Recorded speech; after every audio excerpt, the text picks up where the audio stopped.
¿sí? Algunas de esas pautas que vamos a ver, en primer lugar, una de ellas que vamos a ver es la unidad. Mucho se habla de esto. Hablamos de lo que es no el hecho de llevarnos bien, todos con todos, ¿sí? Sino de lo que produce el Espíritu Santo. Después vamos a hablar un poquito de la autoridad y la sumisión a la autoridad. Eso está presente en las entrevistas que estamos haciendo. Y por último, el testimonio del creyente, que eso tiene que ver con la conducta también, ¿sí? Bueno, todo eso, y si Dios lo permite en este tiempo, y podemos hacer algunas preguntas al final. ¿Qué dice la Biblia acerca de la unidad de la iglesia? Bueno, Efesios 4, hay versículos que son por excelencia que no los podemos obviar. Efesios 4:2 dice, ustedes lo pueden buscar y marcar, con toda humildad y mansedumbre, soportándonos con paciencia los unos a los otros, en amor, dice, solícitos en guardar la unidad del Espíritu en el vínculo de la paz. Acá aparece una frase que es la unidad del Espíritu. Esa, cuando hablamos de unidad en la iglesia, nosotros nos referimos a esta unidad. La unidad del Espíritu Santo, ¿bien?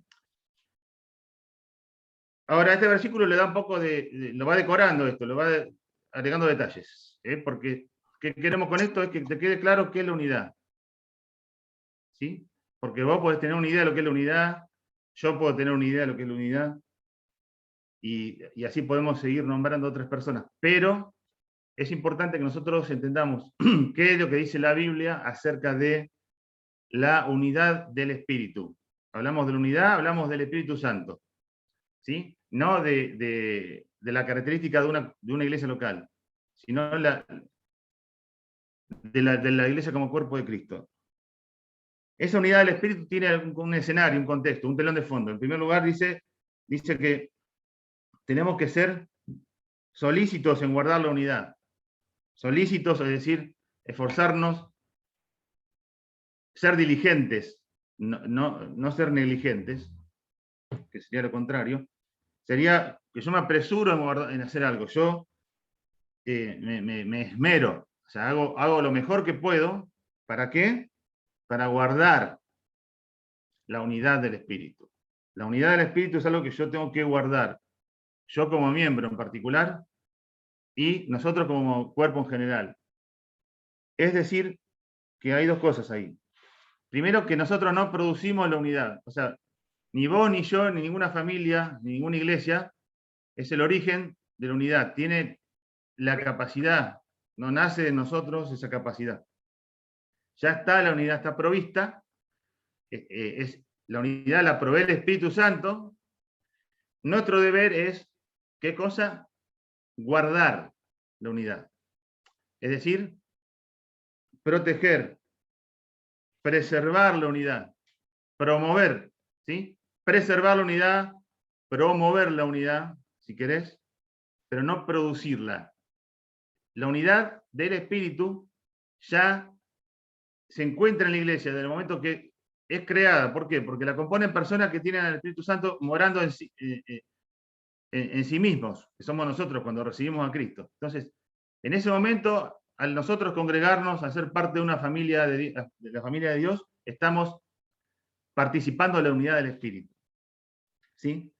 Esto hasta ahora va muy, muy abstracto lo que estoy diciendo, porque dice, bueno, esos son todos conceptos dando vuelta en el aire. Bueno, de a poquito nos vamos a meter en cosas más concretas, pero tengan paciencia. Hay otros versículos que hablan de la unidad y la dan a entender, no está escrita unidad, pero claramente habla de la unidad del Espíritu, ¿sí?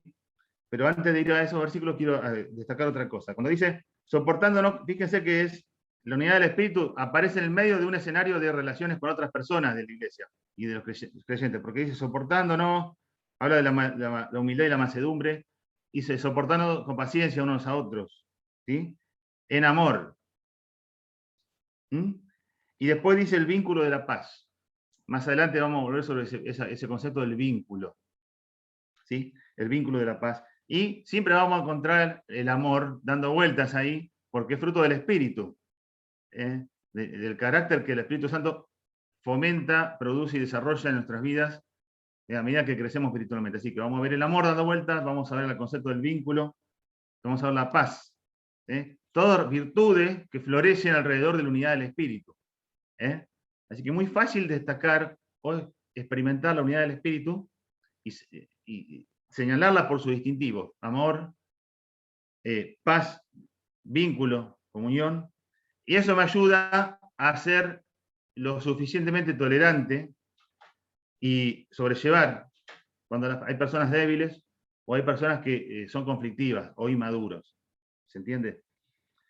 Otros términos que hablan de la unidad. Menciona algunos versículos. 1 Corintios 1:10 dice, hablando de una iglesia que tenía conflictos, dice, les ruego que hablen una misma cosa, y dice que estén perfectamente unidos en una misma mente y un mismo parecer. Ahí más o menos tenemos una referencia a la unidad del Espíritu, que si lo leemos así desprevenidamente vamos a pensar que está hablando de que tenemos que ser todos monotemáticos y tenemos que tener un discurso único, y que el que no está de acuerdo con eso lo echamos, ¿viste? Pero vamos a avanzar y vamos a ver que no es así.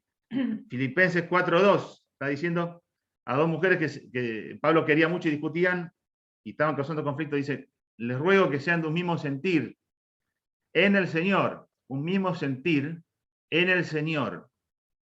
Si sacamos la frase en el Señor y hablamos de un mismo sentir, un mismo parecer, hablemos de una misma cosa, estamos hablando de reglas humanas. Estamos hablando de un esquema con una mentalidad terrenal para dominar personas, para que piensen como yo, para que militen por una causa, para que formen parte de un movimiento. Y acá está diciendo que esa unanimidad, ese discurso, hablemos una misma cosa, pongámonos de acuerdo, tengamos unidad, una misma mente, no es algo que se le ocurre a una persona u a otra, es en el Señor, como dice Filipenses 4:2, y también lo mismo dice Filipenses 1:27 cuando dice que nos comportemos como es digno del Evangelio de Cristo, a la altura de nuestra posición en Cristo. Filipenses 1:27 dice, a lo último, para que ustedes estén firmes en un mismo espíritu, combatiendo unánimes por la fe del Evangelio. Es decir, acá el eje es el Evangelio y la unanimidad está alrededor de la centralidad de predicar a Cristo, de una misión que tenemos que es superadora. Entonces ahí vemos valores que nos van llevando por el camino de la unidad, para ir tocando, bueno, ¿cómo es la unidad? Y vamos tocando y conociéndola. Es por ese lado, ¿sí? No está hecha por lo que yo siento, lo que sentimos como iglesia, o si nos sentimos cómodos, necesariamente. Esos son detalles, se pueden mejorar, se puede trabajar sobre ellos, y se puede ir haciendo cambios. Pero la unidad del espíritu tiene estos rasgos, son espirituales, son valores escriturales, son principios, porque son universales, abarcan a todas las personas en todos los tiempos, y sirve para todas las circunstancias. Entonces, nosotros tenemos que entender la unidad como tal, para después expresarla en la parte concreta, que es soportándonos con paciencia los unos a los otros. ¿Entendés? Cuando nosotros entendemos la grandeza, la dimensión del Espíritu Santo en términos de la unidad que produce, vamos a encarar conflictos con otros hermanos, roces y disgustos con paciencia, porque el Espíritu Santo va a tener el control. ¿Bien? Y vamos a resolver esos conflictos bíblicamente. Ahora, una luz amarilla, vamos a ir prendiendo acá. Que la unidad del espíritu no es algo que debemos utilizar como pretexto para ser tolerantes o indulgentes con cualquier tipo de doctrina, cualquier comportamiento y cualquier cosa. Esto no es una... o sea, ese tipo de comportamiento, ese buenismo, ¿viste? Esa unidad zen, ¿viste? Casi yoga es. No, es incompatible con la escritura, ¿sí? Si no, fijémonos algunas cosas para entender esto. Esta luz amarilla no es esto, como dije, no es para ser tolerante, bueno, pero la unidad, si vos hablas así, las personas se van a ofender o se van a ir, no sé, lo que se me está ocurriendo, estoy diciendo de ejemplos. Obviamente hay que cuidar las formas, como uno trata a los demás, pero acá estoy hablando de usar ya estirar tanto el concepto de unidad de los pelos, que empezamos a ser tolerantes con comportamientos que son antibíblicos y que ofenden y deshonran al Señor. Entonces ahí hay un problema, porque la unidad es del Espíritu, y si yo estoy ofendiendo al Espíritu, al permitir algo, estoy destruyendo la unidad del Espíritu. O sea, es una contradicción en sí mismo. Por ejemplo, Juan 1:17, para que nos quede claro, dice que la ley fue dada por Moisés, y después agrega una frase, Juan 1:17. Pero la gracia y la verdad vinieron por medio de Jesucristo. La gracia y la verdad vinieron por medio de Jesucristo. Todo aquello que nosotros no conocíamos y nos faltaba, de lo que era la gracia, o no entendíamos, de lo que era la gracia, y todo aquello que no conocíamos, no sabíamos y no entendíamos, de la verdad, bueno, en la persona de Jesucristo se revelaron en forma exhaustiva y conocimos la gracia en su total, o sea, en su dimensión completa, hasta donde nos da la cabeza, finita que tenemos como seres humanos, y la verdad en su forma más objetiva y más absoluta. Entonces, esas dos cosas no están en un sub y baja, y yo la voy a usar como me gusta, como cristiano. Cuando quiero ser, me quiero hacer el bueno, gracia, hablemos con gracia, tratemos con gracia. Bueno, no estoy diciendo nada que está mal, está bien hablar con gracia, está bien tratar con gracia. Ahora, no es que yo agarre una balanza y la verdad para cuándo, después, no. Cuando la Biblia muestra acá gracia y verdad, ambas equilibradas, parte de una misma moneda, si querés. Lo mismo dice 1 Corintios 13, que hemos leído por años, uno lo lee y se lee en los casamientos, se ha subutilizado 1 Corintios 13, creo, ¿sí? Porque casi que lo vemos como un poema. Y tiene un contenido doctrinal fortísimo, al punto tal que dice, escondido por ahí, que a mí me pareció un hallazgo esto, en personal, digamos, en mi caso, me gustó, me sorprendió, al punto tal que en 1 Corintios 13, cuando habla del amor, no hace nada indebido, el amor esto, el amor lo otro, ¿se acuerdan? Bueno, dice que no guarda rencor, estamos en el versículo, no lo tengo presente, debe ser el 6 por ahí, porque yo acá tengo mal anotado el 11, y no es el 11, pero estamos en 1 Corintios 13. Dice, no guarda rencor, y atención, no se goza de la injusticia, el amor. ¿Dónde se goza? Más se goza en la verdad. El amor se goza en la verdad. ¿Se entiende el equilibrio que hay en la Biblia con respecto a la verdad y el amor? ¿Sí? Así que, hermanos, a los que nos gusta la verdad, que la verdad sea objetiva, que se diga toda la verdad y que no andemos con vueltas, está el amor del otro lado. Es verdad, pero hay que decirlo en amor. Y a los que le gusta el amor, todo bien, amémonos los unos a los otros, es con verdad. ¿Sí? El amor se goza en la verdad, no se goza en la mentira. ¿Sí? No se goza en la mentira. Entonces, vemos que la unidad del espíritu empieza a tener algunos principios que lo van acompañando, una colectora, como mencioné recién.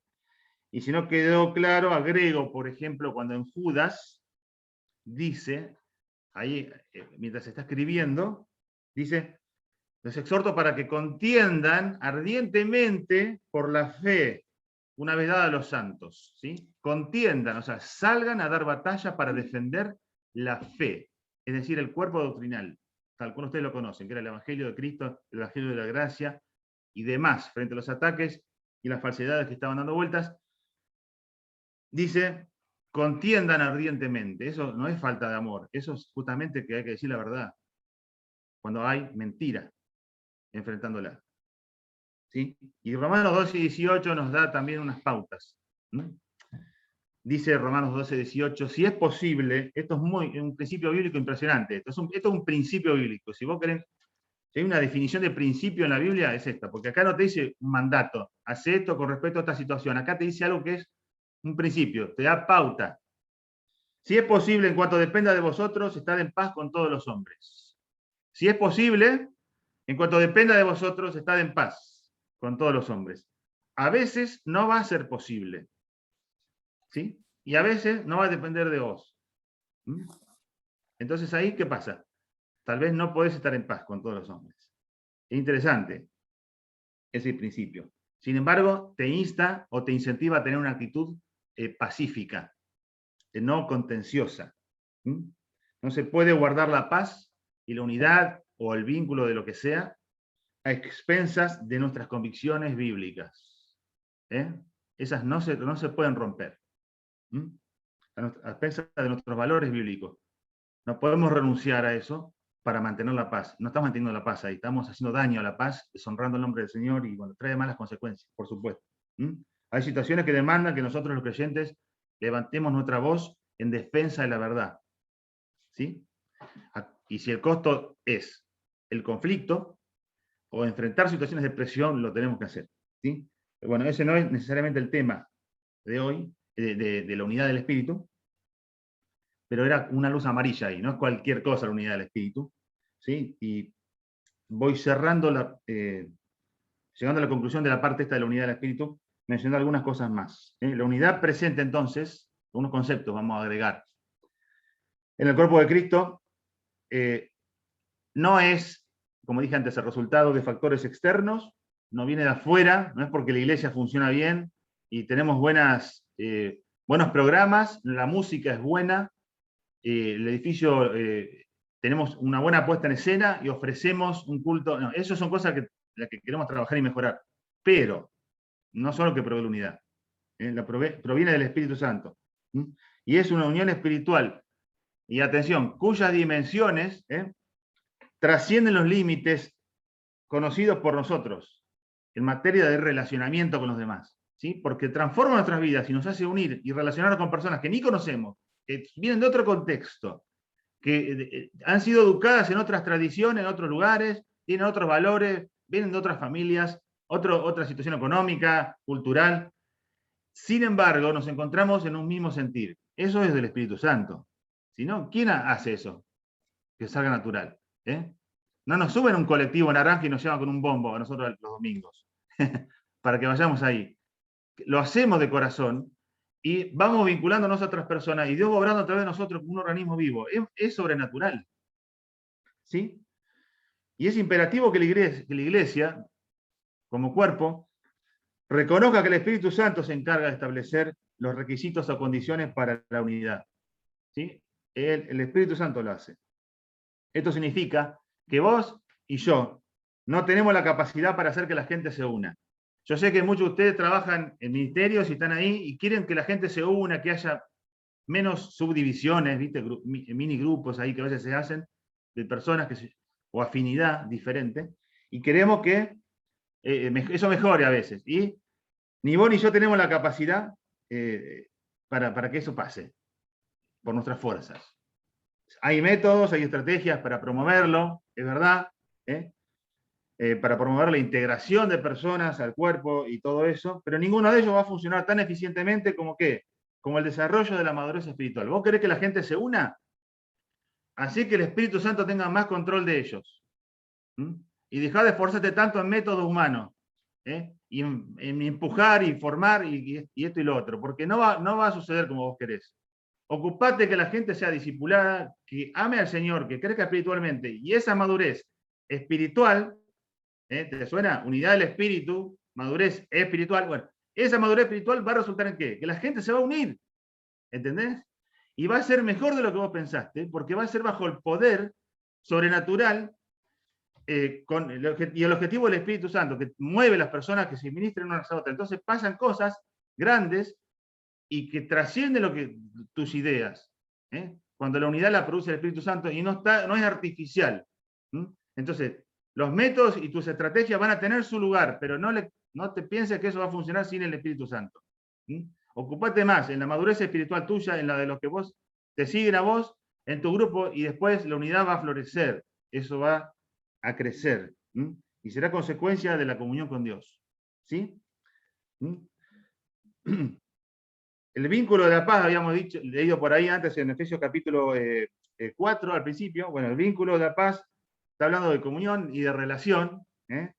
Y la paz de Dios es un resultado también ahí y empieza a gobernar nuestros corazones, el corazón de la otra persona, y empezamos todos a trabajar en paz y transmitimos esa paz a otras personas. Y eso es de testimonio, es un instrumento que Dios elige, que Dios utiliza para obrar en otras personas. Así que la unidad del Espíritu la produce el Espíritu, nosotros tenemos que guardarla. Sin el fruto del Espíritu Santo, es decir, si nuestro carácter cristiano no crece, es difícil guardar la unidad del Espíritu. No la vamos a promover, no la vamos a proteger. Y allí donde hay control del Espíritu Santo, hay unidad del Espíritu Santo. Es así. Y todos los problemas de unidad espiritual en los creyentes encuentran su origen en la carne. Después de todo lo que acabo de decir, esta es la conclusión que yo saco. Todos los problemas de unidad espiritual en los creyentes encuentran su origen en las obras de la carne. Yo le pondría un punto final a esa declaración. Dame un lugar donde hay problemas de unidad y hay división, yo te voy a decir, ahí hay obra de la carne. Porque si la unidad del Espíritu, la falta de unidad, ¿de quién va a ser? ¿Del Espíritu? No, es de la carne. Y ojo con nosotros promover eso, porque estaríamos yendo por el camino, no del Espíritu, sino de la carne. ¿Sí? Juan el Bautista, menciona a modo de ejemplo nada más antes de pasar a lo que es la sumisión y la autoridad. Juan el Bautista es un gran ejemplo de lo que era la unidad.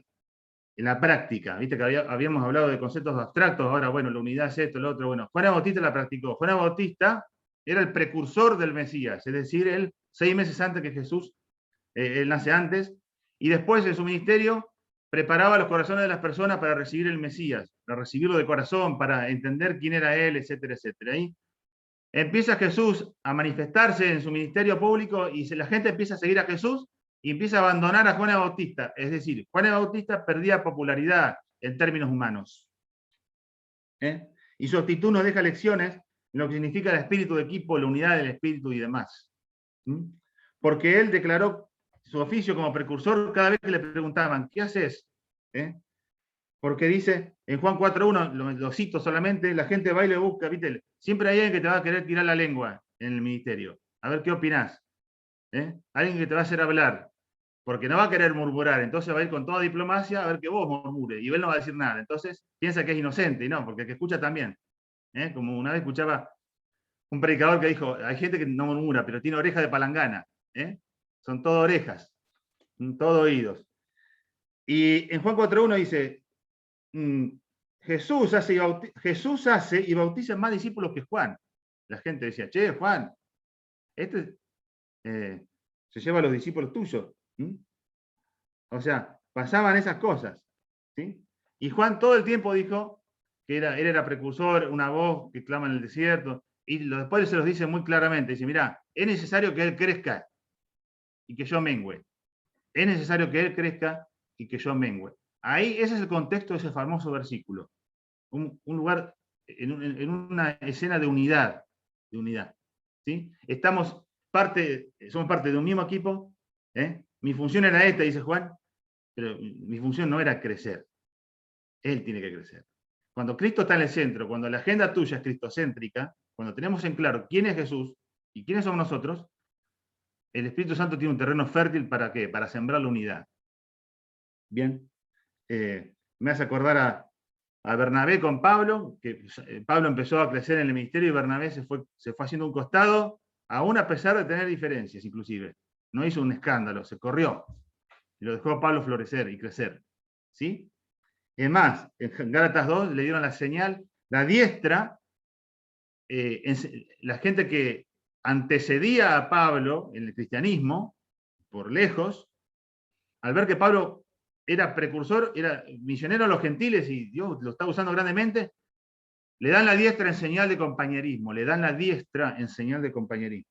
Y sabes que los grandes líderes también son reconocidos porque dan señales de compañerismo. ¿Bien? A personas que te superan en el ministerio y que Dios está usando. Y vos lo reconoces y das señales de compañerismo, que los demás vean claramente y de forma concreta que yo estoy acompañando. ¿Sí? A veces hay que hacer eso también, que se note más. Un esforcito tenemos que hacer, porque no se nota a veces, ¿no? Cuando hay gente que nos supera y que lo hace mejor que uno. Y eso es un gran ejemplo. Como dice Romanos 12:10, en cuanto a honra, prefiriéndonos los unos a los otros. En cuanto a honra, prefiriéndonos los unos a los otros. Es decir, me corro en la fila, lo dejo pasar.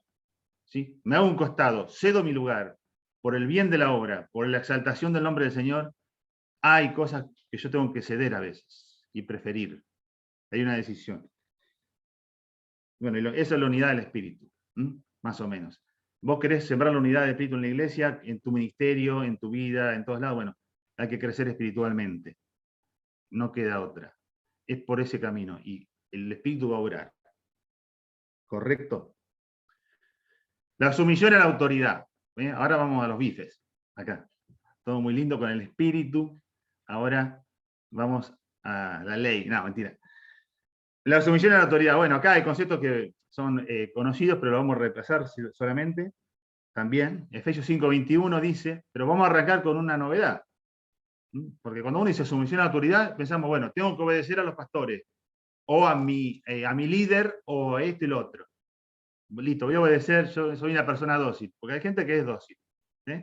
Otros no nacimos con esa facilidad, son medio contestatarios, se dice ahora, ¿viste? O críticos, cuando hay del liderazgo, o de la persona, y eso no siempre es una virtud. Ahora, arranco con una novedad, Efesios 5:21. Someteos, o sométanse, si querés, unos a los otros en el temor de Dios. Sométanse los unos a los otros en el temor de Dios. O en la Biblia Dios habla hoy, en la versión de Dios habla hoy, estén sujetos los unos a los otros por reverencia a Dios. En el temor de Dios. Bueno, la sumisión no es exclusivamente para la gente que está siendo dirigida. Tal vez vos sos una persona que siempre estuvo bajo autoridad, bajo patrón, bajo todo, ¿viste? En relación de dependencias, entonces no te cuesta manejarte con alguien que te esté dando órdenes o rindiendo cuentas, entonces te manejas tranquilo. Pero no es para ellos solamente, es para todos. Todas las personas, aún los que son líderes y que están en autoridad, en eminencia, esto no deja fuera a nadie, porque el contexto de Efesios 5, donde dice someteos los unos a los otros en el temor de Dios, el contexto ahí es la llenura del Espíritu. Después habla de la llenura del Espíritu y después habla de las casadas también, de los casados, los hijos que obedezcan a sus padres. La clave de todo, para que se entienda después, todo el ejercicio de la autoridad y todo el desarrollo de la sumisión, la clave empieza con dos cosas. Uno, 5:21. Todos, en algunos momentos de la dinámica de las relaciones con otras personas, en la comunión de la iglesia, en el ministerio, en la familia, en todos lados, nos toca someternos a alguien. ¿Sí? Yo no soy una planadora, que como yo soy autoridad en una cosa, voy derecho, sin pedir permiso, haciendo gala de una jerarquía, no sé. ¿Sí? Hay momentos en que yo me tengo que someter a lo que me dice fulano de tal, ¿por qué? Porque él es el encargado de tal cosa. Entonces yo no voy a pasar por arriba, porque él tiene determinada autoridad que yo tengo que respetar. ¿Correcto?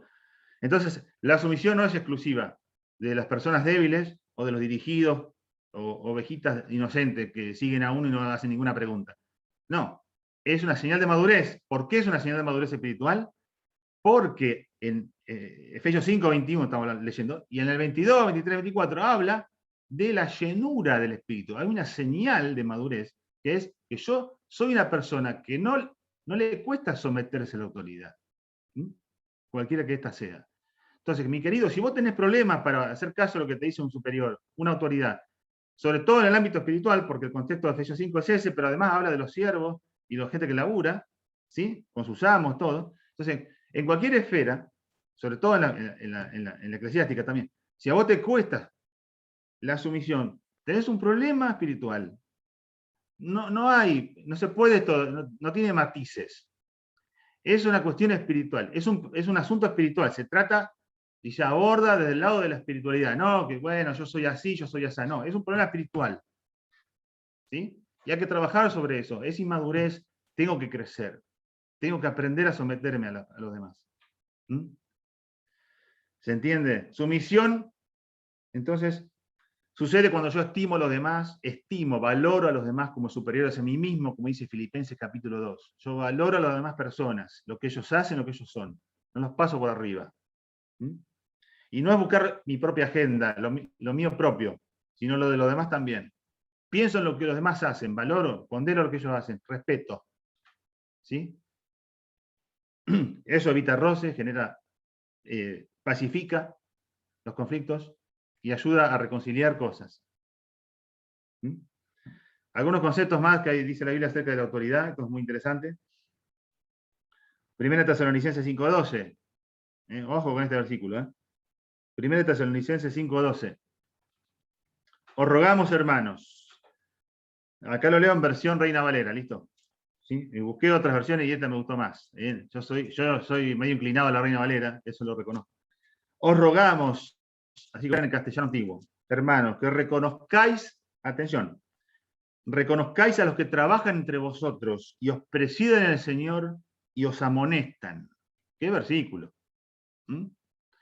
Dice, hermanos, por favor, reconozcan a las personas que trabajan entre vosotros y los presiden en el Señor, no que tiene un látigo, ¿sí? No en la carne, con intimidación y siendo dominante. Yo reconozco a las personas que trabajan, me presiden y también te van a tener un tirón de orejas, ¿sí? Porque dice, amonestan, te va a amonestar, te va a abrir los ojos, te va a dar un coscorrón. ¿Bien?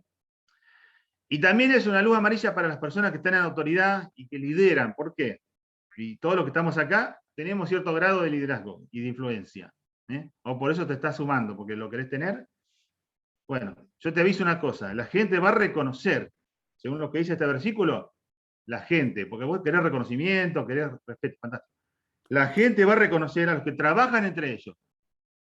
La gente va a reconocer a los que trabajan entre ellos, no sobre ellos. O que están adelante de ellos, le dicen, vayan para allá, y después él se va. ¿Sí? Esto no dice que no existen diferencias de roles, ¿sí? Porque un líder, un pastor, un encargado de grupo no puede hacer todo. Hay roles, hay personas que tienen que hacer determinadas cosas, otros otras. Pero el reconocimiento se cosecha cuando el líder trabaja. El reconocimiento se cosecha cuando el líder trabaja. Está metido entre la gente, está trabajando. ¿Sí? Eso te da autoridad para presidir en el Señor, como dice después, y abre las puertas para amonestar. No dice al revés. Os rogamos, hermano, que reconozcan, que los amonestan, porque a algunos les gusta amonestar solamente. Y después os presiden, porque a algunos les gusta presidir, todo lo que se sigue hablando, ¿viste? Amonesto, presido, y después, por último, bueno, trabajan entre vosotros. No es un detalle menor que primero dice trabajan entre vosotros. Dice trabajan. Ahora, vos, hermano, y yo, tenemos el deber de reconocer a esas personas. Y cuando no lo hacemos, estamos en falta, está diciendo la Biblia acá. Nuestro deber como iglesia es reconocer a esas personas y promoverlas. ¿Se entiende? Entonces tenemos acá un versículo que nos da una pauta de cómo comportarnos respecto de la autoridad, la sumisión. Otros más. Dice, Hechos 20:28, en una despedida de Pablo con ancianos en una playa, se despide de ellos, ya no los ve más, no los va a ver nunca más, y les encarga la labor eclesiástica y que trabajen, que cuiden a la gente, y les dice, estén atentos y cuiden a toda la congregación, en la cual el Espíritu Santo os ha puesto como pastores, o en que el Espíritu Santo os ha puesto como obispos, para apacentar la iglesia del Señor. Y después sigue el pasaje, pero yo rescato una cosa acá, destaco. Dice, cuiden el rebaño en que el Espíritu Santo los puso. ¿Sabes? Un líder lo pone el Espíritu Santo, está diciendo. Un líder es puesto por el Espíritu Santo. Eso significa que la congregación lo reconoce también, porque si hay unidad del Espíritu, sucede eso. El líder es puesto por el Espíritu Santo y la congregación reconoce. Eso no es fácil de lograr, ¿sí? Pero tiene que suceder eso y debemos dejar que el Espíritu obre para que funcione de esa forma. Y orar y promover, y no es sencillo, ¿sí? Pero cuando hay un líder, cuando hay un liderazgo establecido por Dios, es porque pasó todo esto que estoy mencionando. Y no podemos resistir al Espíritu Santo. Y por último menciono acá, en cuanto a la unidad, la sumisión dice, 1 Pedro 5:5, asimismo jóvenes, sométanse a los ancianos, no porque tienen más edad, está hablando de los ancianos a personas maduras de la congregación, que tal vez estaba acompañado por años, eso, las dos cosas. ¿Sí? Y revístanse de humildad en el trato mutuo, porque Dios se opone a los orgullosos o a los soberbios y da gracia a los humildes. Bueno, se repite este versículo en otro pasaje. Y habla que, da a entender este pasaje que los que son más jóvenes les cuesta. ¿Sí? No dije nos cuesta. Les cuesta quizás someterse a la autoridad o reconocerla. Así que alguien sujeto a las autoridades, está describiendo el que se somete, el que reconoce la autoridad, el que está demostrando que es una persona espiritual, está demostrando cuando obedece que es una persona madura, porque sabe recibir órdenes fácilmente y es dócil, ¿sí? No un ingenuo, o una persona que la puede manejar, sino una persona espiritual, ¿sí? Y va a discernir cuando esa orden no viene del Señor, ¿sí? Porque es una persona espiritual. Ese es el contexto de tener una actitud dócil y con sumisión a la autoridad. Y por último, menciona el testimonio. Esto está súper obviado, tal vez, pero lo tenemos que mencionar. Y para eso voy a usar solamente un ejemplo. Cuando hablamos de testimonio, lo que queremos dar a entender de lo que es un testimonio, sobre todo por una persona que aspira a ser líder o que está en el liderazgo. Y quiero usar los ejemplos, o el ejemplo de Daniel, tal vez de sus 3 amigos también. Pero Daniel fue una persona que se destacó por su testimonio, el profeta Daniel, en medio de Babilonia. O sea, si había un lugar en el mundo para que se te complique darte de buen testimonio, era Babilonia. O sea, nosotros, hasta hoy, en la cultura occidental, porque Babilonia es del Oriente, pero vos decís Babilonia acá, en la cultura occidental, ¿qué simboliza? ¿Bien? Simboliza promiscuidad, simboliza desenfreno, sensualidad, lo que sea. O sea, todo lo que está mal, básicamente era Babilonia. Bueno, Daniel se crió ahí de adolescente, sin su familia, porque fue llevado cautivo. Y ahí él desarrolló un testimonio. Pasaban los imperios y Daniel seguía. Y él desarrolló un testimonio en una situación crítica, en Daniel capítulo 2, cuando el rey, porque los reyes, los monarcas de ese tiempo eran medio chiflados, ¿viste? Eran súper particulares, porque tuvo un sueño, si recuerdan la historia, y manda a llamar a todos los sabios de ese entonces, y los tipos, claro, lo estafaban permanentemente, y él se avivó, porque el tipo dice, bueno, contanos el sueño, le dicen. Y él dice, no, yo no les voy a contar qué sueño tuve, si ustedes se la saben todas, díganme qué soñé, y me dicen, lo interpretan. Porque los tipos lo escuchaban decir qué soñó y después chamullaban. Entonces acá los agarró. Y como no le pudieron decir nada, dice, bueno, los voy a matar a todos. Fin del decreto, ¿viste? Y así eran los DNU en ese tiempo. Todos a la horca. Y salieron todos disparando. Bueno, entonces dice la Biblia que en Daniel capítulo 2, déjenme leer nomás, 2:13, que salió el decreto, dice, para que todos los sabios fueran llevados a la muerte. Fin del decreto. Era cortito, ¿viste? No era como los DNU ahora de la pandemia. Hay que leer 40 páginas para ver qué hacemos con la iglesia, ¿viste? Cada vez que salen. Era cortito. Dice, que sean llevados a la muerte. Y era como que dejaban la casa, le rompían la casa, hacía un desastre. Pero dice hay que matar a todos los sabios, Daniel 2:12 y 2:13. ¿Y sabés qué? ¿Qué hacen los capitanes de la guardia y la gente que tenía que buscar a los sabios para matarlos? Van a buscar a Daniel. Daniel era conocido por ser una persona sabia, y los muchachos que lo acompañaban. Y en situaciones críticas se sabía que ellos eran sabios. ¿Cómo sabían que ellos eran sabios? No hay detalles bíblicos, pero evidentemente ellos hablaban, interactuaban con los demás, participaban de la vida pública en Babilonia, y no eran personas que tenían una vida promiscua o dudosa. Eran sabios. El tema es que era complicado identificarse como un sabio, porque era para que te maten. Entonces lo busca para matarlo y Daniel dice, bueno, pero yo tengo la interpretación, dice. Entonces, en ese interín se puso a orar para que Dios le dé la respuesta, pero tuvo valentía y utilizó ese recurso para salvar su vida. ¿Sí? Era vivo encima. No en vano, era sabio. Así que, buen testimonio, una persona sabia. una persona aplomada, una persona con inteligencia, y el Espíritu Santo, cuando vos crecés, cuando vos madurás, te da ese testimonio.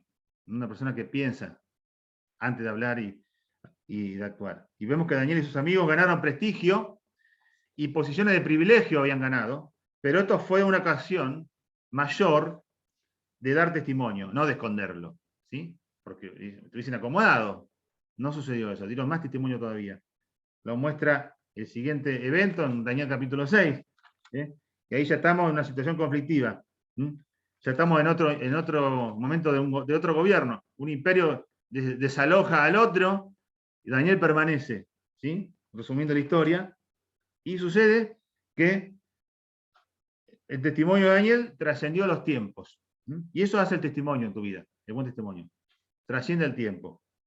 Y permitió tener el favor de la autoridad. Y él conservaba su puesto. Y era considerado una persona capaz, una persona sabia. Sin embargo, los enemigos de él entonces buscaban ocasión para acusarle y reconocen que no podían hacer nada. Ellos están 6-4. No lo podían agarrar en nada. Porque dice, no había ningún vicio ni falta en él. No podían hallar ocasión alguna. Si van a preguntar a tu trabajo, si van a preguntar a tu casa, en el lugar donde vos frecuentás, ¿qué va a decir la gente? Y estamos hablando de tus amigos, estos eran los enemigos. ¿Qué van a decir de vos? Eso es testimonio. Eso es lo que ellos piensan. Algunos pueden difamar, es cierto, ¿sí? Pero un buen testimonio se levanta y se repone a eso, porque va a quedar como una mentira. Las acusaciones falsas. ¿Sí? Así que para atacar a Daniel tuvieron que fabricar excusas y una trampa y utilizar sus virtudes y su integridad para provocarle daño. Entonces él ora, ellos dicen, bueno, no se podía orar a otro dios aparte de Nabucodonosor, que estableció el emperador desde ese tiempo de Media y Persia y todo eso. Y está el escenario del foso de los leones después, ¿se acuerdan? Y el mismo emperador confiaba tanto en Daniel, porque es engañado el emperador, firma un decreto que lo manda a la muerte de Daniel y después no puede revocarlo, y a pesar de eso busca todos los recursos, agota todas las instancias, no los puede revocar, y estuvo pendiente de todo lo que le pasó a Daniel. Sabía que los leones se le iban a comer, y va al día siguiente a ver qué había pasado, inclusive, el tipo. Así le había pegado el testimonio de Daniel. El testimonio tuyo va a trascender el tiempo, va a impactar personas en autoridad de todas las esferas. Dios usa el buen testimonio. Nosotros queremos ese testimonio. ¿Sí? Que diga en el versículo 22 del capítulo 6, ante él fui hallado inocente, le dijo Daniel al emperador. Ante Dios fui hallado inocente. Es integridad.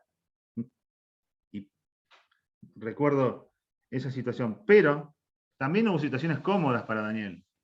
Antes de esto, del foso de los leones, él pasó años en el imperio babilónico con Nabucodonosor y todo lo demás, donde estuvo tranqui, ¿sí? Donde estuvo tranquilo. Y le tocó una vez interpretar un sueño donde él reprendía al rey. Y no se quedó callado. No dijo, che, pero se va a ofender y voy a perder el subsidio que me está dando, porque vivía con un sueldo del Estado desde ese entonces. Y fue y le dijo, mirá, el cielo gobierna, le dijo. El cielo gobierna. ¿Somos capaces de decir eso nosotros cuando nuestro bolsillo depende de eso? O andamos militando por ahí cualquier cosa. No, el cielo gobierna. Entonces, si gobierna el cielo, gobiernan los valores del cielo, gobierna la verdad del cielo, gobierna el Señor del cielo. Entonces, mi testimonio tiene que apuntar ahí. Nosotros queremos un testimonio que sea nítido, íntegro, aún en las peores situaciones de más decadencia o en las más cómodas. El buen testimonio es muy importante. Así que, hermanos, queremos apuntar a esas cosas. Sumisión a la autoridad, buen testimonio y unidad. ¿Sí? Agradecemos a Dios por esas cosas. Queremos levantarlas en alto, practicarlas. ¿Sí? Amén. Dejamos acá. Le paso a Ezequiel. Podemos hacer preguntas, compartir y empezamos a finalizar la...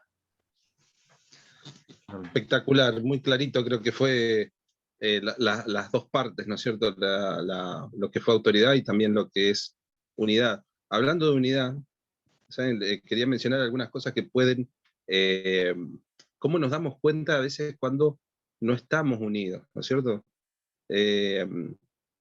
Fíjense que en la familia, eh,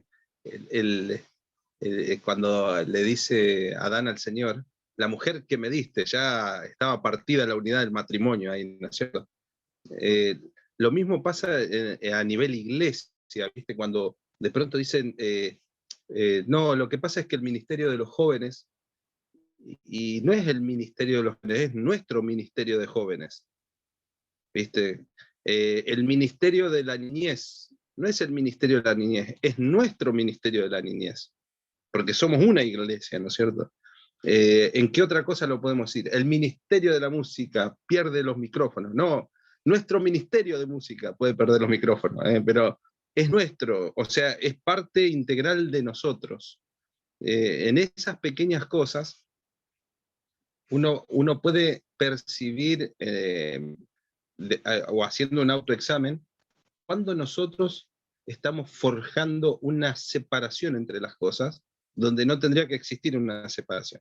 Entonces, bueno, quería mencionar estas cosas así como en la práctica, ¿no es cierto? O sea, todo esto, cómo mantenemos la unidad, como decía Marcos, es algo espiritual, ¿no es cierto? El cambio no es un cambio de palabras, es un cambio que tiene que ver, empezar a tener una visión acerca de que somos un cuerpo, ¿no es cierto? Como decía, el ojo no le puede decir a la mano, no te necesito, no. Necesitamos de todos los ministerios, de todas las personas que están en los ministerios. Entonces, por eso dice después también, someteos unos a otros en el temor del Señor. O sea, el cuerpo tiene que marchar y en ese temor al Señor nosotros debemos allanar los caminos. Me imagino cuando Pablo le escribe, no creo que Evodia la haya estado criticando a Sintique por el Facebook, esta Sintique, ¿no es cierto? No tiraba indirectas en los estados a Sintique. Entonces uno tiene que mantener esa unidad, como decía Efesios 4, en un vínculo de paz. Y como dice, la unidad del Espíritu. Si hay alguna pregunta, este es el mejor momento.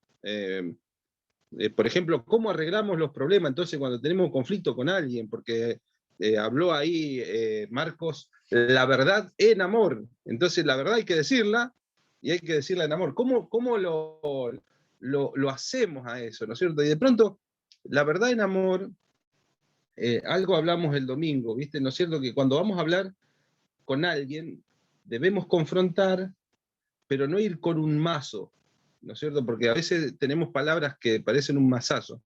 Ir con palabras correctas a corregir con amor, ¿no es cierto? Y fíjense que el Espíritu de Jesús, cuando va a hacer mención, el Espíritu de Jesús dice, habla acerca del altar cuando uno lleva ofrenda, ir a arreglar el problema con su hermano, pero también el otro dice, si alguien ha pecado contra ti, ve y estando tú y él solos, ¿vieron?